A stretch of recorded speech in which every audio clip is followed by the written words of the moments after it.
just want to offer all honors, praises, respect, acknowledgement, and thanks to the great King of the universe, to the God of our fathers, to the God of Abraham, the God of Yitzchak, and the God of Yaakov.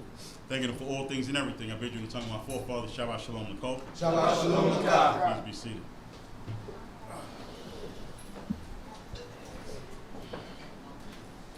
How's everybody feeling? Torah. Amen. Thanking the Most High God for life. Thanking him for strength.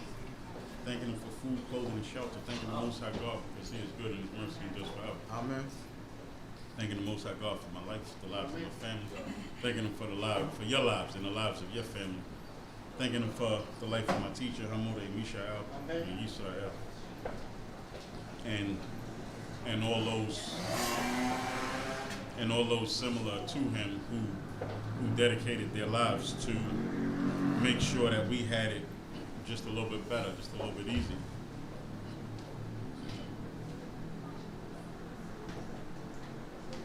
The portion that we're going to be going through today is going to be found in the book of Nahum. And we're going to be doing the entire book. So the book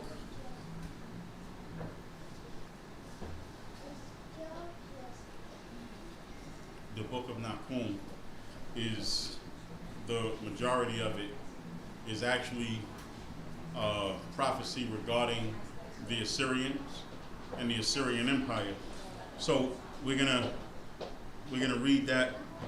We're gonna do a lot more reading, and we're gonna do reading in other places, and we're just gonna do a little bit of talking. So if you could just bear with me. If you could start, if you could just go to Genesis 12. And the reason that I want to start in Genesis 12, so we're probably about halfway through. And I think that it's important for us to be reminded of a lot of different things. What happens often is we get so caught up in how other people view us. I believe we don't give a lot of the empowerment that we need to give to ourselves. We wait for validation a lot of times, and this is just our people in general.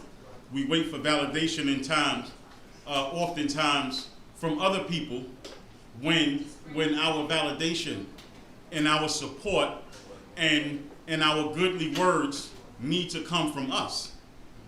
We need to reassure each other. We need to invest our time and our strength and our emotions and all of those different things in each other, because that's the only way that we're going to be able to get better. And so before we go into the portion of Nahum, and like I said, Nahum is talking about the Assyrians, which we'll talk about some correlations between then and now, but generally it's talking about the Assyrians. But if you could just read Genesis 12 verses, and I know we weren't on the same page last time, so we'll make sure that we both correct this time. Genesis 12, 1-3. We're in the book of Genesis, chapter 12, verse 1. Hallelujah. Hallelujah. And Yahweh said to Abram, get thee out of thy country, and from thy kindred, and from thy father's house, unto the land that I will show thee. And I will make of thee a great nation. Come on. And I will bless thee, and make thy name great, and be thou a blessing. Come on. And I will bless them that bless thee, and him that curseth thee will I curse. And in all these shall all the families of the earth be blessed. Now I just need you to read verse 2 again. And I will make of thee a great nation. Come on. And I will bless thee, and make thy name great, and be thou a blessing. And so the reason that I feel like it's important for us that I wanted to read that is because we're looking out and we're looking at a time where we don't get these reassurances ourselves. We're looking at it, we're in a time where all you hear is negative about us. And we so much more than that. Because God created us to be so much more than that. So I wanted to read it again because he spoke to Abraham, but Abraham is us. Right. Am I right or wrong? Right. I mean, we Abraham. Am I right or wrong? Right. All right. So he spoke to Abraham, and so as he's speaking to Abraham, and I'm going to read it again, I want us to consider, I want you to take Abraham's name out, and I want you to put yours in. Whatever your name is. I want you to put yours in, and I want you to read it again. And we're going to say, now the Lord said unto Zaccar, and the Lord said unto whoever, the Lord said unto you, get thee out of the country. Get thee from thy kindred and from thy father's house unto a land that I will show you. And I know we're not talking about land right now, so don't think about land. Just consider a path. And consider the path that God is telling you to get away from the path that you currently see, because that's what he told Abraham. Am I right or wrong? Right. He told Abraham everything that Abraham knew at that time, up to 75 years old. God said, forget about that. Right. That's what he said. So what I'm saying is put yourself in Abraham's place, and everything that you know, forget about that. And he says, and go on this path that I'm going to show you. And I'm going to make you great. So you and you and you and you and every single one of us and all of y'all and everybody that's listening. And the thing about God is he's even talking to those people who aren't. Okay. And he says, I'm going to make you great. And I'm going to bless you, and I'm going to make your name great, and you're going to be a blessing. We need to own that. Because in order for us to be able to move forward and tackle the different things that we have to tackle today, you need to know that God is with you. Because that's going to give you the strength to be able to fight against everything else that's out there. I want us to normalize complimenting each other. Normalize that. That's right. Hold that. I want us to normalize, stop saying Israelites be wildin'. Stop saying that. Stop saying black people be wildin'. Normalize it. Stop saying that. That Israelite was wild. That black man was wildin'. Don't normalize and generalize everybody, because it's not everybody. And when you normalize and generalize everybody, even though somebody might not be talking about you, because you're lumped in it, you feel it. Does that make sense? Yes, sir. So stop normalizing talking about Israelites be wildin'. He be wildin'. She be wildin'. Call names. He be wildin'. Him, Adon, whatever, he be wildin'. Because we got to stop including us in mess that don't include us. Right. That makes sense?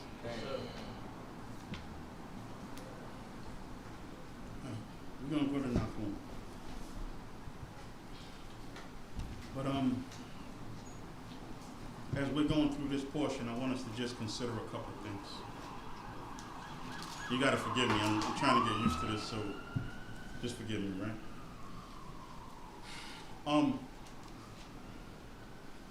I want us to consider something else. Those who come up here have a very difficult job.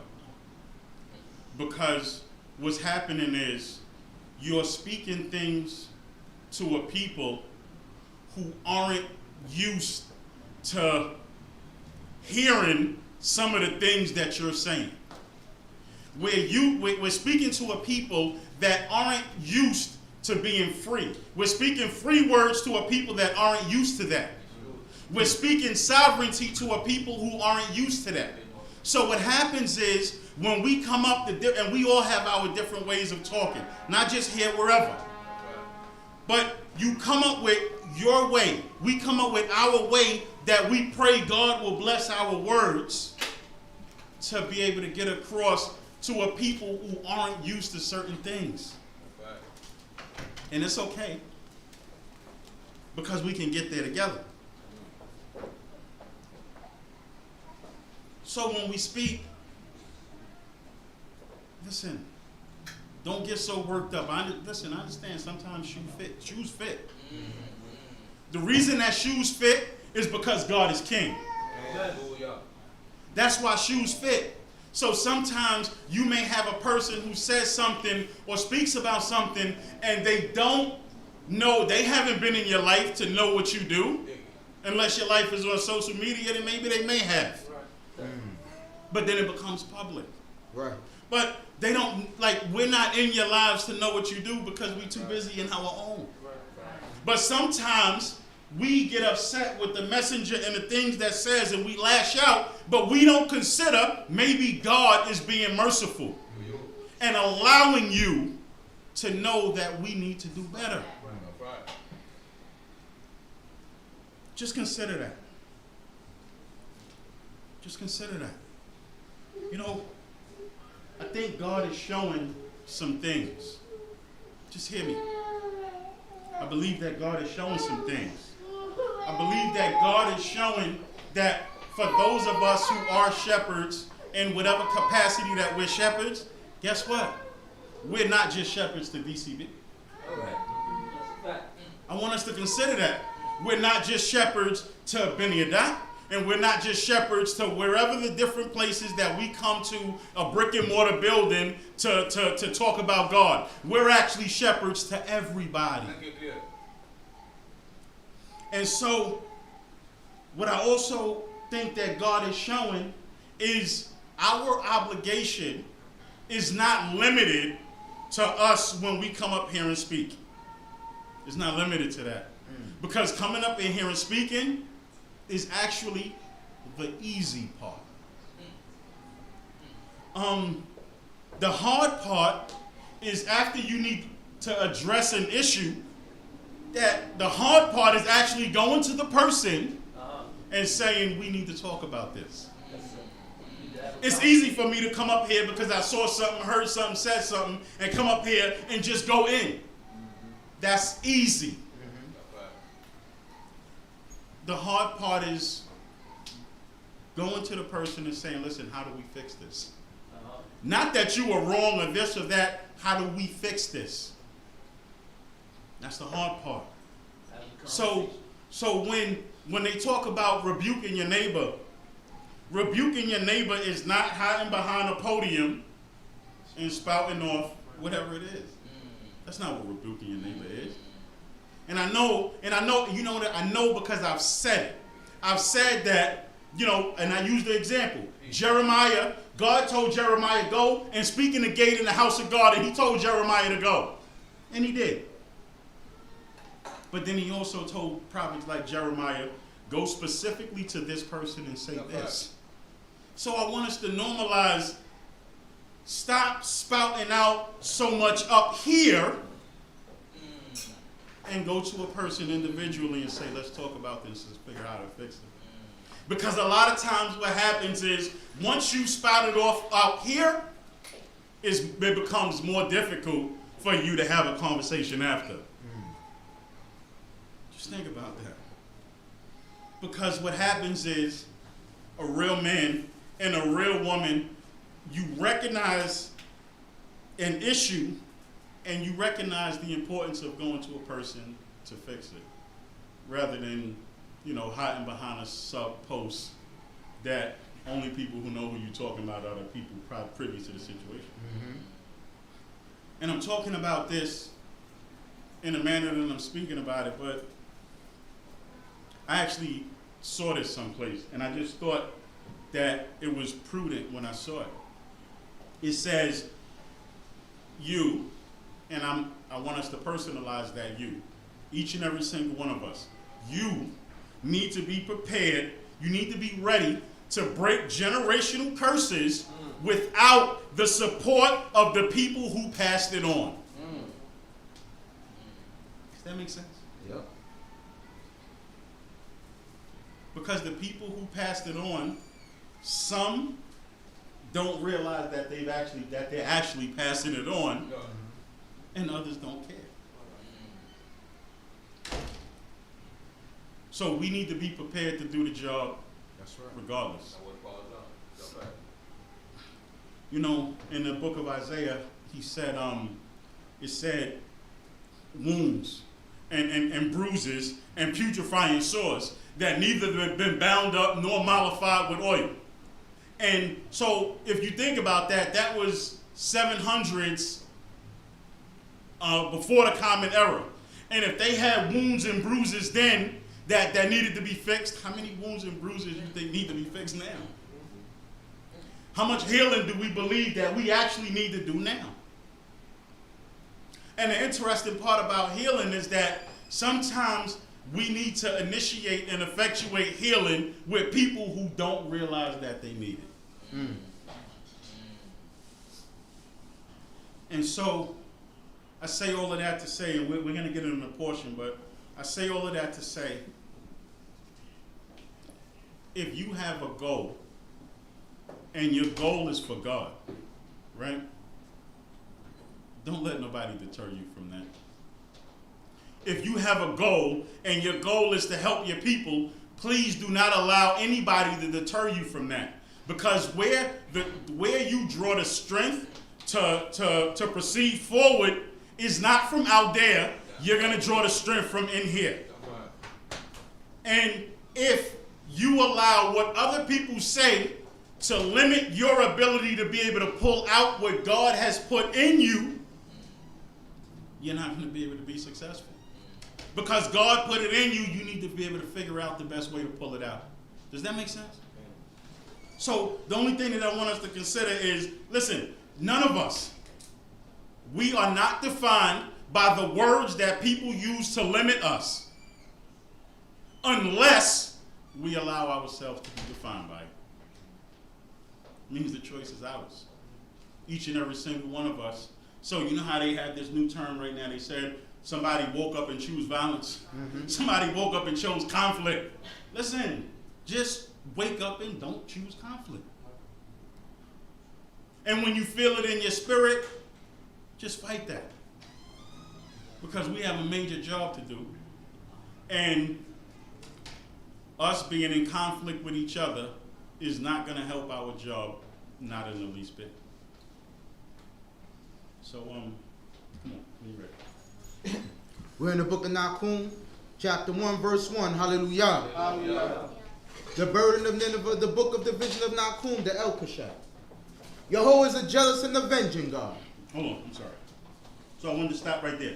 So they're talking about the burden of Nineveh. And so what other prophet spoke to Nineveh? Jonah.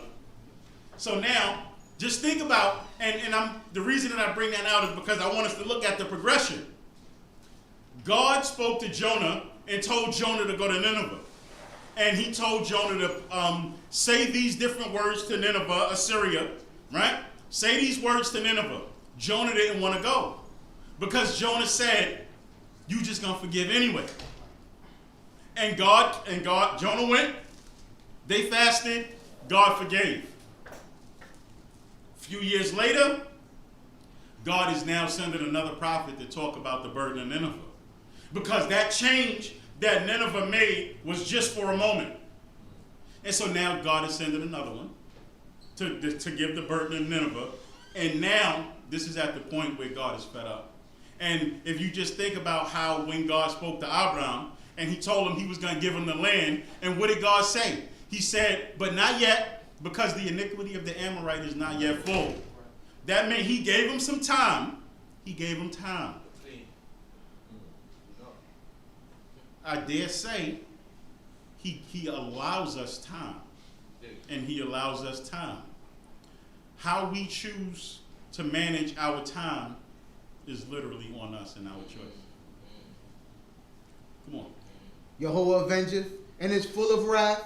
Yahweh taketh vengeance on his adversaries, and he reserveth wrath for his enemies. So I want us to consider this part where it says, the Lord avenges and is full of wrath. If you look at it in Hebrew, it actually says, Baal Kameh. He is the Lord of wrath. Mm. The Lord of wrath. And I know a lot of times we don't really look at, because we've been taught, that's why God told Abraham to leave. Because Abraham was taught, and you can't follow God wholly if you're holding on to the things that you've been taught that are not of God. Mm.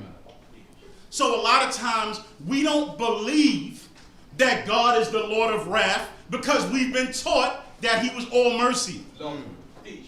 So I want us to look at that. It says God avenges and he is the Lord of wrath. Meaning he is in charge, Baal, he is in charge of it all. Mm-hmm. That's who we're talking about. And they're gonna go into that a little bit later. But come on.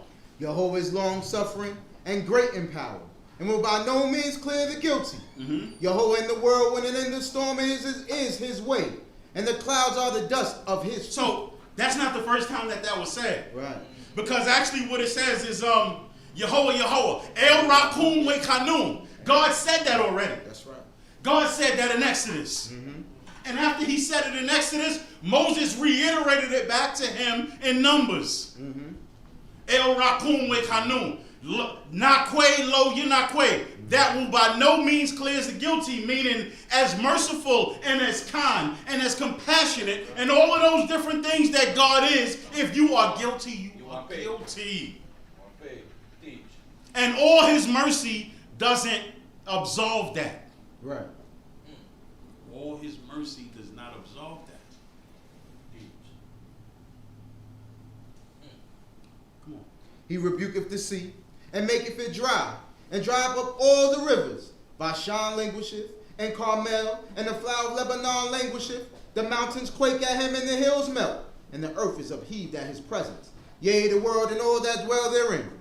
Who can stand before his indignation? And who can abide in the fierceness of his anger? His fury is poured out like fire, and the rocks are broken asunder before him. Jehovah is good, a stronghold in the day of trouble, and he knoweth them that take refuge in him. And you see the juxtaposition of the two. Because on one hand, it's talking about God's wrath and breaking mountains and all of those different things. And then he stops and he says, but God is good. Amen. God is good and a stronghold for those who trust in him. Because depending on which side we choose, the result is going to be what we're going to get. So if we choose that merciful and compassionate part, that's what we're going to get. If we choose the other part, that's what we're going to get. Bottom line is, it's our choice. That's it. Come on. But with an overrunning flood, he will make a full end of the place thereof, and darkness shall pursue his enemies. What do you devise against Jehovah? He will make a full end. Trouble shall not rise up the second time. So just think about that for a minute. So as it goes back and it talk about God is merciful and all of those different things, it says here in verse 9, it says, he will make a full end, trouble will not rise up the second time. Mm-hmm. No one is going to rise up against him the second time. So how many opportunities has God afforded to us already? Amen. Just consider that. Just consider you. And we don't even have to talk about it because a lot of times we so busy pointing fingers that we don't consider us. Just consider you. That's right. How many times it says, it uses that word, lo takum pa'amayim, it will not arise twice. But how many opportunities has God given us? And I think, so looking at that and looking at understanding the things that God is saying and the things that God is showing, is we need to take more advantage of the opportunities of his kindness, right, rather than taking his kindness for granted and feeling like we have another opportunity. Because he said here that twice. Come on. For though they be like tangled thorns, and be drunken according to their drink, they shall be devoured as stubble fully dry. Out of thee came he forth that deviseth evil against Jehovah, that counseleth wickedness. Thus saith Jehovah, though they be in full strength and likewise many, even so shall they be cut down, and he shall pass away. And though I have afflicted thee, I will afflict thee no more. So now he's talking about Israel. He's saying, so they be cut down, and he shall pass away, talking about Assyria, but don't worry about it because I'm not going to, even though I afflicted you, talking about Israel, I'm going to not afflict you anymore. Come on. And now will I break his yoke from off thee. Talking about the Assyrians. And will burst thy bonds in sunder. And burst your bonds in sunder. Come on. And Jehovah hath given commandment concerning thee, that no more of thy name be sown. Mm-hmm. Out of the house of thy God will I cut off the graven image and the molten image, I will make thy grave, for thou art become worthless. Referring to Assyria. And as we go on into the next couple of chapters, we're going to talk about why. Come on. Chapter 2, hallelujah. Hallelujah. Behold upon the mountains the feet of him that bringeth good tidings, that announceth peace. Keep thy feast, O Yehuda. Perform thy vows, for the wicked one shall no more pass through thee. He is utterly cut off. Okay, so hold it right there. So, this is God prophesying good tidings to Judah. And so he's saying, keep your feast, Judah. Perform your vows. For the wicked one, referring to Assyria, shall no more pass through thee. So, we're going to stop and we're going to go to a couple of chapters in Isaiah. And we're going to read a couple of chapters in Isaiah so you can see exactly what this verse relates to. So, in general, when you get a chance, just read Isaiah 36 and 37. But what we're going to do is we're going to read Isaiah 36, 1 to 10. And then we're going to go into 37. But read Isaiah 36, 1 to 10. Now it came to pass in the 14th year of King Hezekiah that Sennacherib, king of Assyria, came up against all the 45 cities of Judah and took them. And the king of Assyria sent Rabshakeh from Lachish to Jerusalem unto King Hezekiah with a great army. Amen. And he stood by the conduit of the upper pool in the highway of the fuller's field. Then came forth unto him Eliakim the son of Hilkiah, that was over the household, and Shebna the scribe, and Yoah the son of Asaph the recorder. And Rabshakeh said unto them, Say ye now to Hezekiah. Okay, so hold on. So Rabshakeh was the general at that time for Assyria. So what happened is the Assyrian Empire, this is actually after they took the northern tribes captive. And what the Assyrian Empire did was they continued to march down, taking city after city after city, until they got to Jerusalem, where Hezekiah was. And so now they have the wall around Jerusalem, and now Rabshakeh is talking to Hezekiah and to all of those in Jerusalem, and he's saying, these are the words that he's saying. Come on. Thus saith the great king, the king of Assyria. Mm-hmm. What confidence is this wherein thou trusteth? I said. Mm-hmm. Think I trusteth. Come on. I said, it is but vain words, for counsel and strength are for the war. Mm-hmm. Now on whom dost thou trust, that thou hast rebelled against me? Behold, thou trustest upon the staff of this bruised reed, even upon Egypt. Right. Whereon if a man lean, it will go into his hand, and pierce it. So it's... Hold on a second. Mm-hmm. So now what Rabshakeh is saying to Judah is he's saying, listen, everybody else done gave up. Right. We don't understand why y'all don't want to pay. Mm-hmm. All we need y'all to do is open up and just pay. So we don't understand what it is that you trust in, because all you have to do is pay. And so obviously, and he's saying, so as it relates to us, so of course they're in the city and they're telling their people, listen, we got to be strong. We got to trust in God. And what Rabshakeh is saying, don't trust in lying words. Because he's going to go on to say, if their gods didn't save them, what makes you think your God is going to save you? Come on. So is Pharaoh, king of Egypt, to all that trust on him. Right. But if thou sayest... Mm-hmm. Right, hold on. So now, and the reason that he's talking about Pharaoh is because what we've always done is we've always leaned on Egypt. Right. Always. Just like now. Right. But I'm not going to get into that. Mm-hmm. We've always leaned on Egypt, and that's why he's saying, why are you going to, at this point, Egypt is strong no more and Egypt is broken. So you're leaning on a stick. It's like you're leaning on a stick and you lean too hard and it's going to break. Right. That's you leaning on Egypt. Come on. But if thou say unto me, we trust in Yahweh our God, is not that he whose high places and whose altars Hezekiah have taken away, and have said to Yehuda and to Jerusalem, ye shall worship before this altar? Right. So because Hezekiah was the one that went down to pull the other altar, the image of the other altar, and brought it in and had moved God's altar over and put the foreign altar there. Come on. Now therefore I pray thee, make a wager with my master the king of Assyria, and I'll give thee 2,000 horses if thou be able on thy part to set riders upon them. And now he's just being disrespectful. Because he's saying, listen, we'll give y'all 2,000 horses just if y'all have like 2,000 people to be able to, put a man on them. Come on. How then canst thou turn away the face of one captain, Come even on. one of the least of my master's servants? Come on. Yet thou puttest thy trust on Egypt for chariots and for horsemen. And now, see, God, and am I now come up without Yahweh against this land to destroy it? So now, listen, can you read that again? Because this part is important. And am I now come up without Yahweh against this land to destroy it? Come on. Yahweh said unto me, go up against this land and destroy it. And so what he's saying is, you're trusting in Yahweh, but Yahweh is the one who told me to go up to come against this land already. Right. That's why I'm here. Can you go to Isaiah 10 and read verses, I don't want to read 5 through 19. Read verses like 5 to 10 really quick. Because what happened, what you're going to see is, God did tell him to go up, as you're going to see in the beginning of the chapter. But what happened was, Assyria got arrogant.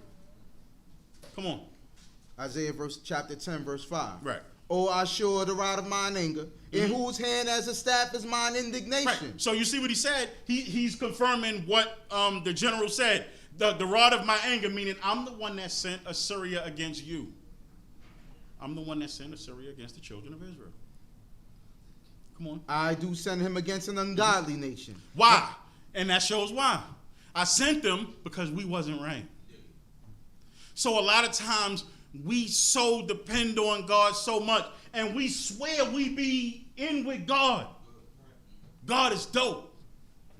God is my friend. And all of those different things, and all the while we not doing right, and God is upset. Right. God plays no favorites. God does not respect person. At God all. respect right. That's right. So if you not right, God ain't your friend. That's right. You ain't right, God ain't your friend.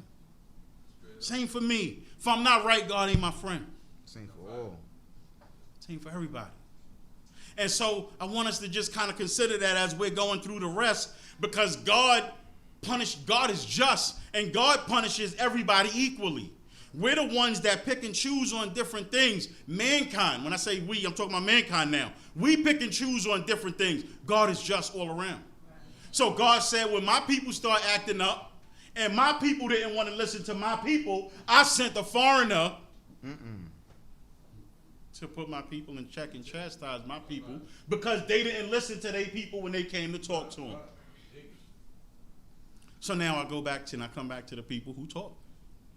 And when you have people who come up and they speak and they study and they try to find the different things that's going to make us right, that's God giving us the opportunity to get right before he sends somebody else to do it. Just consider that. Can you read Isaiah 37, 14 to 20? Because what I also wanted us to consider, so now Rav Shekeh gave his whole speech all in chapter 36. And this was Hezekiah's response in chapter 37, verse 14. And Hezekiah received the letter from the hand of the messengers and read it. And Hezekiah went up unto the house of Yahweh and spread it before Yahweh. So listen, all of the different things that people doing out there, none of that matter when you got God. That's right. So what happened was this general came and he started talking and he started saying everything, and they started sending letters. The king of Assyria started sending letters. Hezekiah came, took the letter, and spread it before God. And Hezekiah said, "Oh, Yahweh, please." Come on, read that prayer, please. And Hezekiah prayed unto Yahweh, saying, Come on. O Yahweh of hosts, the God of Yisrael that sitteth upon the cherubim. Come on. Thou art the God, even thou alone, Thou of all alone. the kingdoms of the earth. Come on. Thou hast made heaven and earth. Incline thine ear, O Yahweh, and hear. Come on. Open thy eyes, O Yahweh, and see. So just hold on right there. Because what I want us to consider is where our strength comes from versus where everybody else's strength comes from. When you get upset at work and things happen at work, guess what? Go to God. That's it. When you get upset at the variety of different things that you can get upset with, guess what? Go to God. Go to God. What I firmly believe that every answer that we need in order to be better is in here. Every answer. Because it might not clarify everything about stars and all those different things, but the answers to get back to God are in here. That's right. And so what he said was, he took the letter and he spread it out before God. And he said, God, please, you see this. Take your bills and spread them out before God. I'm fact. just going to tell you, if you ain't right, you might just be spreading out your bills for whatever reason. But I'm just saying, you still got to be right. Take your problems and spread them out before God. Take whatever it is, take your hurt and your pain and spread it out before God. Because guess what? If we need to heal, if we need to come back, you're not going to be able to do any of that without God. Because that's the first step. God, actually, that's the second step. Because the first step is you need to realize that you need God. That's the first step. You need to realize that you recognize and understand that God is in control of everything. And so that's what Hezekiah did. He didn't listen to all of the talk and all of the rest of that stuff. Hezekiah took his letter, he took the letter, and he spread it out before God. Please continue finishing that prayer. And hear all the words of Sennacherib, who have sent to taunt the living God. He disrespecting you. Come on. Of a truth, Yahweh. The kings of Assyria have laid waste all the countries in their land, and have cast their gods into the fire, for they were no gods. And so what he's saying is, he said, so listen, you see how he disrespected you? And he said, please. They got a point. They cast off every other nation. They even cast off the northern tribe and took them with them. God, you see what they did because you the one that put them in a position to do it. Finish the prayer. But the works of men's hands, wood and stone. Come on. Therefore they have destroyed them. Come on. Now therefore, O Yahweh our God, save us from his hand, that Save all the us. kingdoms of the earth may know that Save thou us. art Yahweh, even thou only. Come on. Then Isaiah the son of Amos sent unto Hezekiah, saying, Thus saith Yahweh the God of Israel. Stop right there. So that was his prayer.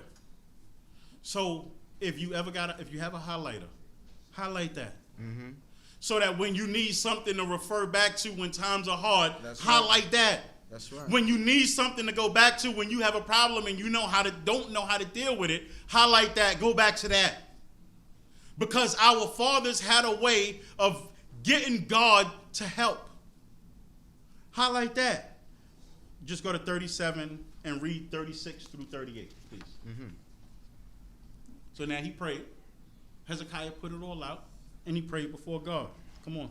And the angel of Yahweh went forth and smote in the camp of the Assyrians 185,000. Come on. And when men rose early in the morning, behold, they were all dead corpse. Come on. So Sennacherib king of Assyria departed and went and returned and dwelt at Nineveh.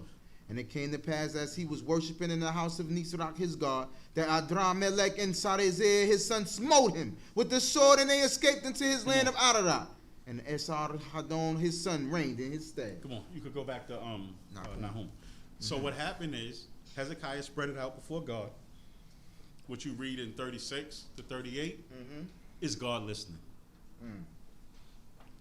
So what I'm saying is God hears. Amen. God listens. Your ways need to be right and your heart need to be pure. That's it. Our ways need to be right and our heart needs to be pure for God to listen.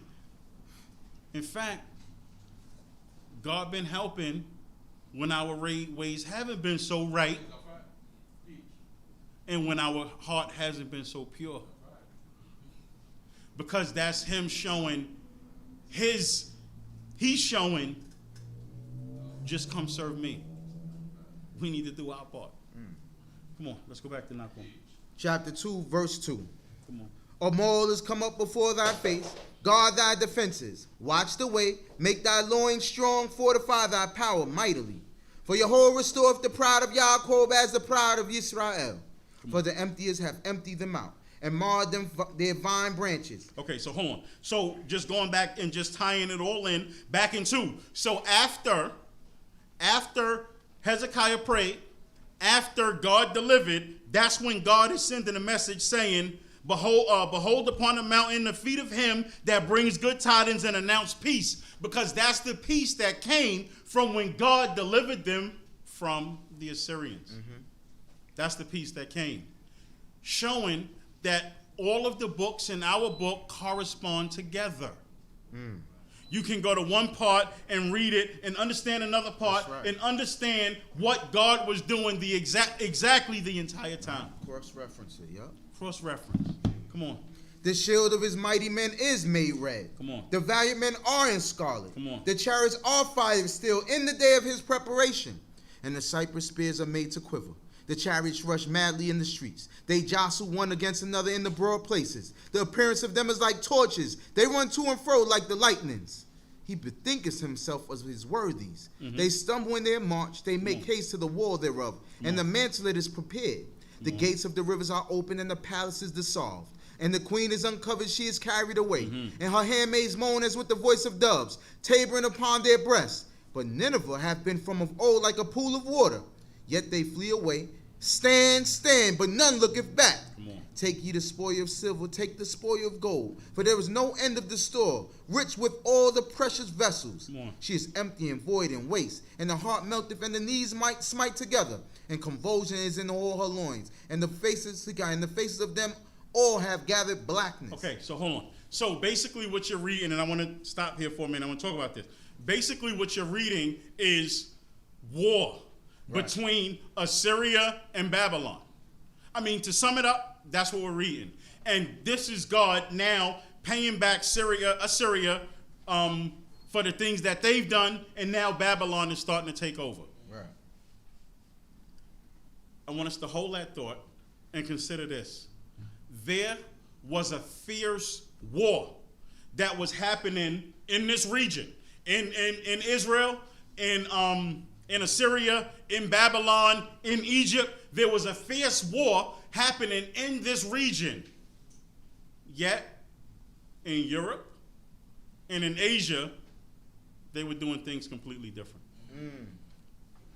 History was not defined by what was happening there, because the world history, different things were happening. The reason that I bring that up is because I want us to consider that that's exactly what's happening right now. And I believe this is why God is so good. Because if you watch, God is showing you the exact same things that he's showing you before. Because what you see is you see a fierce war raging in between Russia and Ukraine. You see a fierce war raging, and we over here chilling, acting like, it's all good. It's all good. So different things can be happening at different times, and God is protecting his people. Fierce war, we over here dealing with something completely different. And I just wanted us to I brought that out because I wanted us to see and picture how that could actually happen. The entire world was not affected by what was happening over there, just the people in the region. Just like now.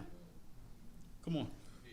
Where is the den of the lions, which was the feeding place of the young lions, where the lion and the lioness walked, and the lions whelped, and none made them afraid?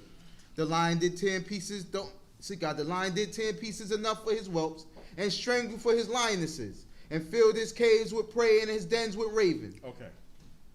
So I need y'all to stay with me, because we're going to talk about this for a minute. Because I know they talking about lions and all of those different things. But let's just take a minute and dissect this together, right?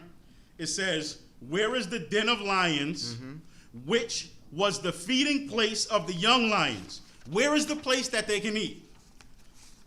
Where the lion and the lioness walked, and the lions dwelt, and none made them afraid. So what it's saying is, where is the house that the lions dwell in, where the lion and the female lion all dwelling together? They have safety for the cubs and all of those different things. Y'all with me so far? Read the next verse. Behold, I am against thee, saith Jehovah. No, 13. I'm sorry. Read 13 again. The lion did tear in pieces enough for his whelps. And say that again. The lion did tear in pieces enough for his whelps. So who's the lion? The lion is the male lion, right? Just stay with me. The lion is the male lion, right? Come on. And strangled for his lionesses. Come on. And filled his caves with prey and his dens with ravens. So what the question is asking is, it starts off as saying, where is the den of the lions? The lion, the male lion, did tear in pieces enough for the cubs. Where is the male lion that he was taking care and making sure that his cubs were fed? Y'all with me so far? Do y'all know where I'm going? It said, and strangled for his lionesses. Where is the male lion making sure that his lionesses were okay? I just want to know if y'all know where I'm going. Because just don't think about lions now. Just think about men, women, and children. Because what God is actually saying is, where is the men that's supposed to be taking care of the household and making sure the household is okay? Right. Where are the men that are supposed to be making sure that the children are being fed? Where are the men that's supposed to be taking care of his lionesses? It says lionesses, not me. I'm just saying. But where is the man, lion, that's taking care of his lionesses and will strangle? And whose responsibility is all that? Right now, where are the men that are supposed to be taking care of their children and making sure the children is okay and that the house is fed and that their wife is safe and feels comfortable? Where are they? Where are they? Old problems, new problems, nothing's changed. It's all the same.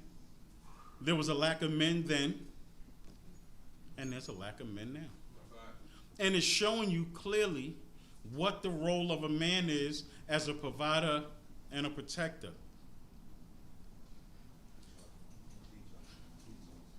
He says that did tear in pieces enough for his whelps and strangled for his lionesses.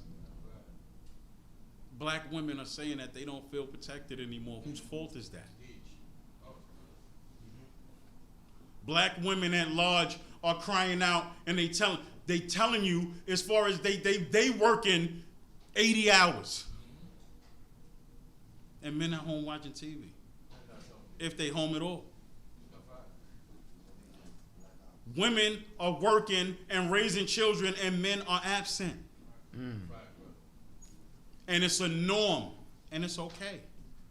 Because we as men find reasons on why we just had to leave that woman and her house full of children to deal on her own.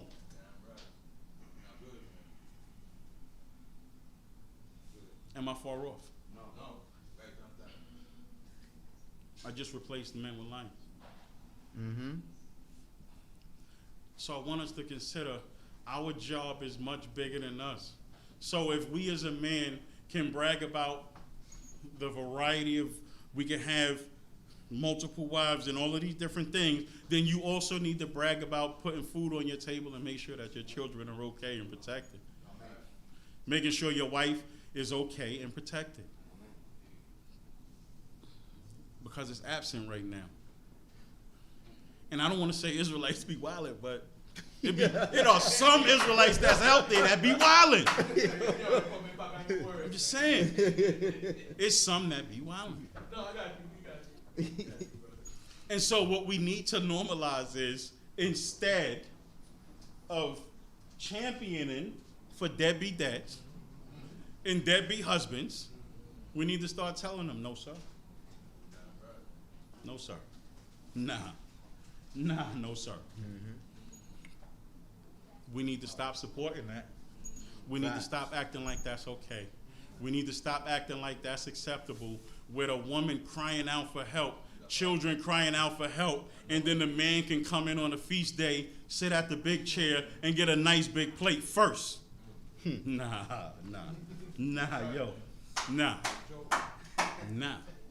Because what's happening is we playing right now. And I know men don't like to talk about it, and there's probably some men right now that's like, nah, y'all need to shut them down. Yeah. Listen, take your chances. Take your chances. But we need to see that our children are crying out for something that they're not getting. And we need to learn to give it to them. Come on. Behold, I am against thee, saith Jehovah of hosts, and I'll burn her chariots in the smoke. And the sword shall devour thy young lions, and I will cut off thy prey from the earth. And the voice of thy messengers shall no more be heard. Come on. Chapter 3. Come on. Woe to the bloody city. It is all full of lies and rapine. The prey departeth not. So hold on. So again, they talking about Assyria, talking about Nineveh. So if you read about Assyria were animals. The Assyrians were literally terrorists. Every nation that they conquered that didn't, I just want y'all to listen and see if y'all can draw a parallel. Every nation that they conquered, that resisted, they made an example out of them in front of everybody. I want to read an inscription this is an inscription that's actually posted on in the tomb of King Ashur-banipal, an Assyrian king. He was the Syrian king that was after Esarhaddon. So it was Sennacherib, and then it was Esarhaddon, and then it was him. Listen to this inscription. It said, I built a pillar at the city gate, and I flayed all the chief men who had revolted, and I covered the pillar with their skin. Some I walled up inside the pillar, and some I impaled, meaning hung on the pillar stakes. That's an inscription from the Assyrians. So now, I want us to just take a minute and think about this. God don't like terroristic acts. God doesn't like inequity. God doesn't like any of that. So now, I'm going to stop, as I normally do, and I'm going to ask the question, and I'm going to ask, did you see the police in Syracuse detain the little 8-year-old boy for the bag of chips? Yes. The boy was crying. The boy was crying, and it was a bag of chips. And they grabbed him, and they draped him up without his parents, without anything, and threw him in a car over a bag of chips. Yet, they tapped into the emergency reserve and sent $670 million worth of food over to Ukraine. Crazy. $670 million from the emergency reserve. And people here are starving. People are starving. And they sent $670 million worth of food across the country. So far, they've spent $33 billion That's a fact. over there. And people over here are homeless, starving, hungry, shooting each other, killing each other, can't find jobs. That's crazy. They freely allow refugees to come in from Ukraine, and they kissing babies, and the refugees from South America, Central America, and Haiti, they have sitting in cages at the border in Texas, which is 90 degrees in the shade. America be wildin'. Americans be wildin'. Yo, Americans be wildin'. That's a fact. That's a fact. That's a fact.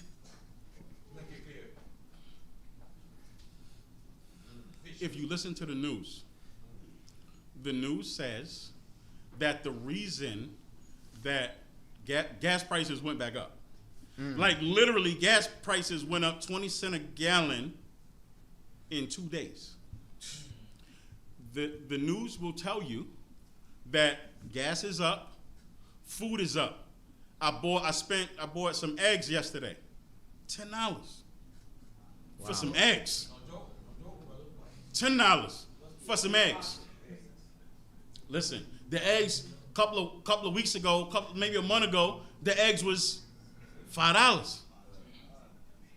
A big thing of oatmeal that used to be $4.99 is now $8.49.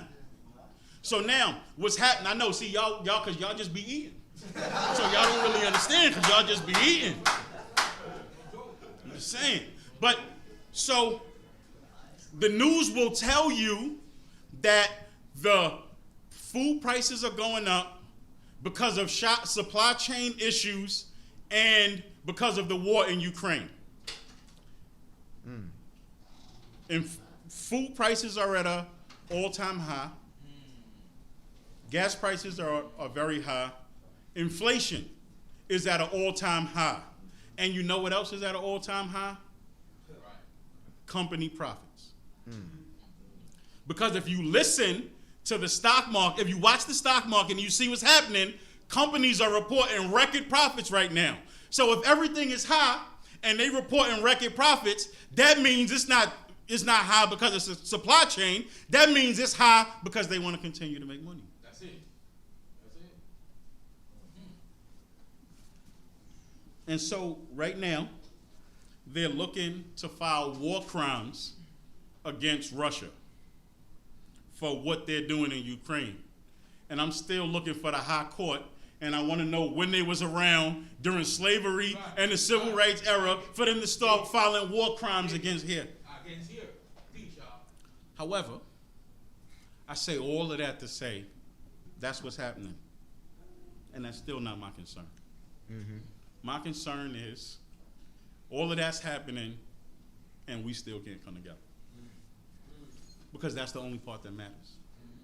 Because we need to be able to look at everything that's happening, and at some point, God is showing at some point we need to be able to say we don't need 18 buildings for 18 different congregations. We need like 1 or 2.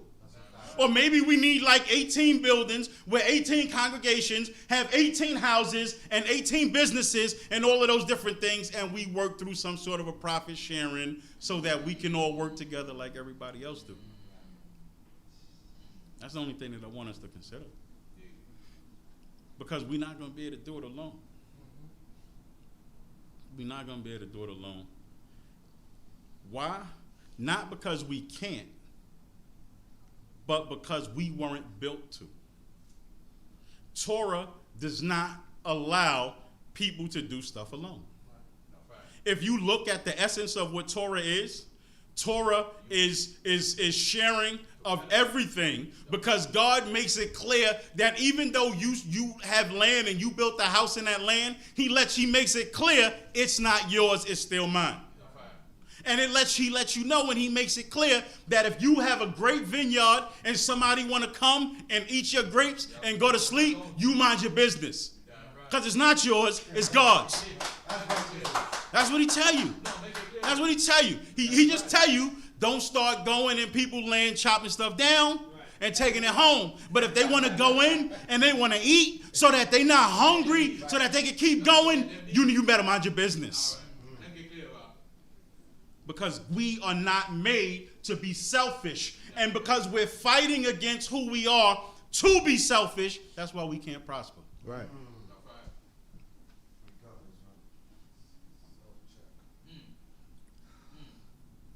So I simply just ask that we consider these things so that we can take real and qualitative steps towards doing things together. Because I started off by saying we are not just pastors for D.C.B. Our flock is not just D.C.B. Our flock is everybody. Our flock is everybody. Come on. Hark the whip and the hark, and hark the rattling of wheels, and prancing horses and bounding chariots, the horsemen charging, and a flashing sword and a glittering spear, and a multitude of slain and a heap of carcasses, and there is no end of the corpses, and they stumble upon their corpses. Okay, hold on right there. So what they're talking about now is when they started off and they said, woe is the bloody city, it's full of they're talking about Assyria. Because you heard that term, right? They sing about it. The Israelite war machine is plagiarized. Because what it actually said is the term is the Assyrian war machine. Because when you research it, they'll tell you that the Assyrian army was second to none. Second to none. And that's how they were able to take over everything in the region. Because their army was second to none. And that's why when God is saying, woe to the bloody city, he's talking about Assyria. Because guess what? God may have sent you to do a job, Assyria, America.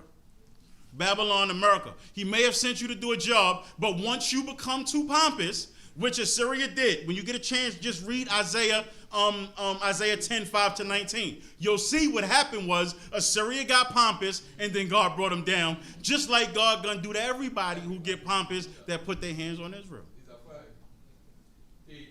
So I'm not worried about everything. God, listen, I got too many problems of my own to be worried about God business and how he gonna handle, how he gonna handle. Mm-hmm. My concern is us and figuring out a way for us to stop fighting so much about everything and start working together. You know what's going to happen, and I'm going to just let them read the rest of it out. What's going to happen is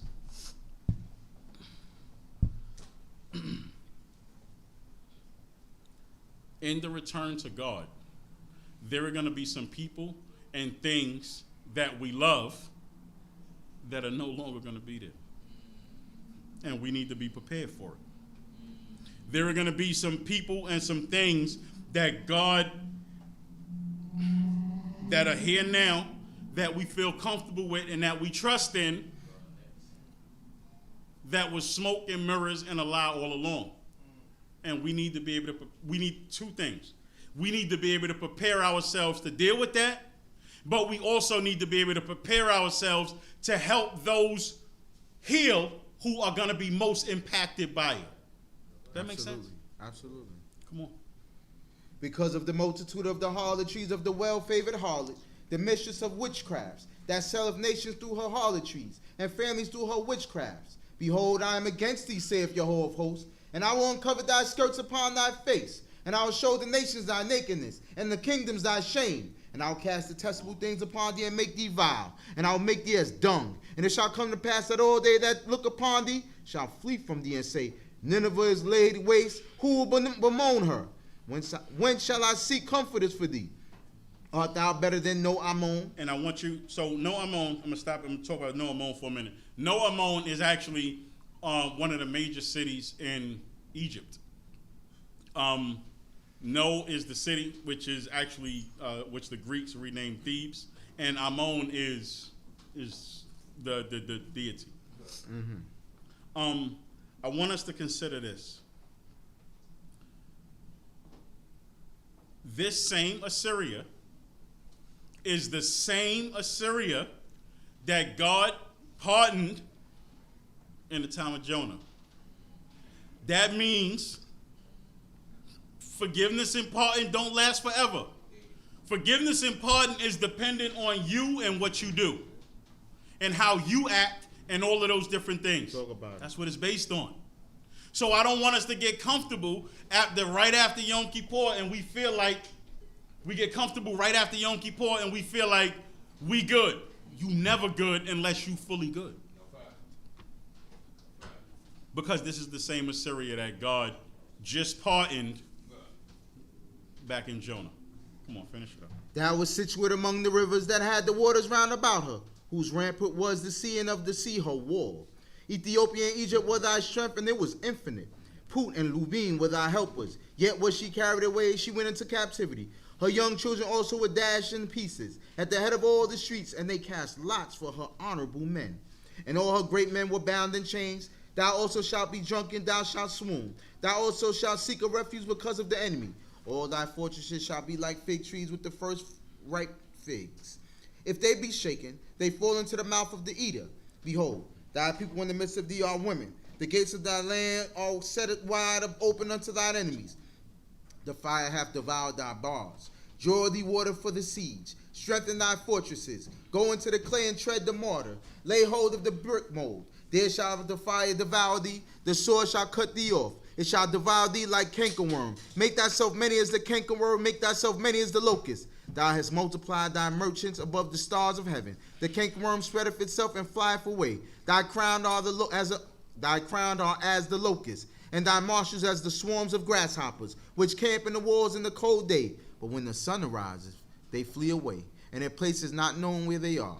Thy shepherds slumber, O king of Assyria. Thy worthies are at rest. Thy people are scattered upon the mountain, and there is none to gather them. There is no assuaging of thy hurt, and thy wound is grievous. All that hear the report of thee clap their hands over thee, for upon whom hath not the wickedness passed continually. Hallelujah. Hallelujah. All honors, praises, respect, acknowledgement, and thanks are offered unto the great King of the universe, to the God of